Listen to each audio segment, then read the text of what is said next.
இந்தியாவில் தற்போது மேற்கிந்திய கம்பெனி ஒன்று மக்களின் உழைப்பை சுரண்டிக் கொண்டிருக்கிறது என மக்கள் நீதி மய்யம் கட்சியின் தலைவர் கமல்ஹாசன் விமர்சித்திருக்கிறார். ஈரோட்டில் திமுக வேட்பாளர் பிரகாஷை ஆதரித்து வாக்கு சேகரித்த அவர், நாடு காக்கும் உரிமை தமிழனுக்கு உண்டு என தெரிவித்தார். எப்படியாவது இந்த நாட்டை பிடிக்க வேண்டும் என்பது வெறி. நாடு காப்பது என்பது வீரம்.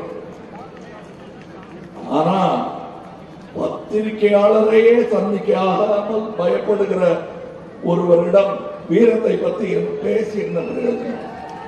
நான் சொன்னேன், இதுக்கு முன்னாடி கிழக்கிந்தியா கம்பெனின்னு ஒருத்தர் வந்து கம்பெனி வெள்ளக்காரன் வந்து இங்க வந்து நம்மளை சுரண்டிட்டு போயிட்டான். இப்ப அதை மாத்திட்டோம், அவனை வெளியேற்றிட்டோம் நினைச்சிட்டு இருக்கும் போது மேற்கு இந்தியாவில் இருந்து ஒரு கம்பெனி வந்திருக்கிறது.